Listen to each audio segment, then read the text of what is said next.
Pas ndeshjes ndërkombëtare, Vllaznia Peja për Ligën Unike me trajnerin e Vllaznisë Enil Llazani. Profesor, ndryshe nga ndeshja e parë luajtën Pej ku Vllaznia doli fituese, sot ndodhi kundërta.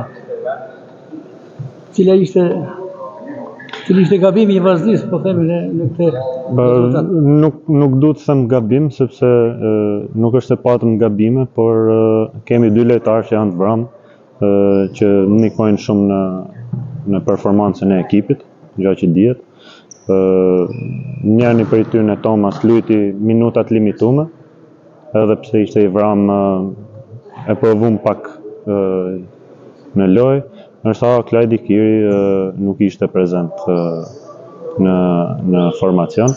Gjë që ndikon shumë te mbrojtja jonë, gjë që ndikon shumë te sulmi, lojtarët, siç e pat besoj edhe në ndeshje, periudhën e 3 dhe 4 ishin të raskapitur, sidomos Hibit dhe Parker që nuk patën mundësi me marrë asnjë ndrym gjatë lojës, ishin të raskapitur, nuk ishin më fuqi. Pjesa e parë ishte, po themi, mjaft e mirë për Vllaznin, vetëm 2 pikë diferencë për ekipin kosovar, por fatale ishte perioda 3. Shiko, Peja është një ekip shumë serioz, që ka ndryshuar roster totalisht nga ndeshja e parë. Pra, ne kemi luajtur ndeshjen e parë dhe sot jena përballë me një ekip komplet tjetër, ku kishin ndryshuar gjithë lojtarët, vetëm 2 lojtarë ku ishin pranishëm dhe lojtarët vendor kosovar, ndërsa gjithë tjerë të huajt ishin lojtarë të ri. Pra, nuk është e njëjta ndeshje në krahasim me ekipin që luajtem atje.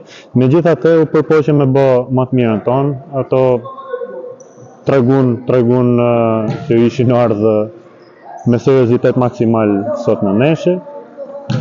Fitun. Kjo është ndeshja e 5 për Ligën Unike, bilanci është 2 fitore, 3 humbje. Pretendimet për të kaluar grupin, besoj se me këtë humbje janë zbutur pak. Nuk është problemi jonë, nuk është apo kalojmë grupin, as po kalojmë grupin.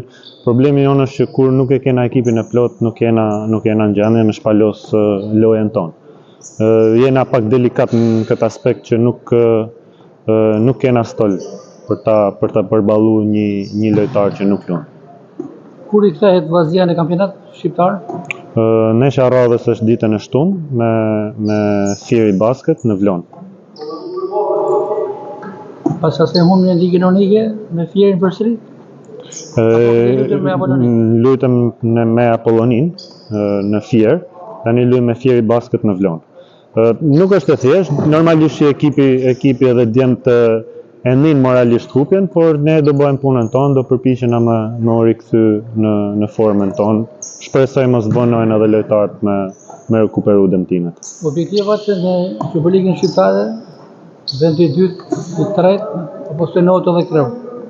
Ne në radhë parë synojmë që t'i rikthejmë lojtarët që nuk i kena në fushë, të rikthejmë në fushë sa më shpejt, nëpërmjet mjekëve që kena në dispozicion, t'i rehabilitojmë dhe t'i bëjmë gati për ndeshje. Duhet jemi të shnetshëm që me pretendu. Nëse nuk jena të plot, pretendimet tona do jenë ato që janë. Me që prekit Kirin, kur mendohet të rikthehet në fushë? Rikuperuar. Them drejtën, jena në kontakt me mjekun, pritshim që sot ta kishim do minuta në fushë, mirë po në momentin e fundit, me sa duket mjeku i tha që nuk është e këshillueshme, do presim, shpresojmë që fundjavën ta kena në fushë.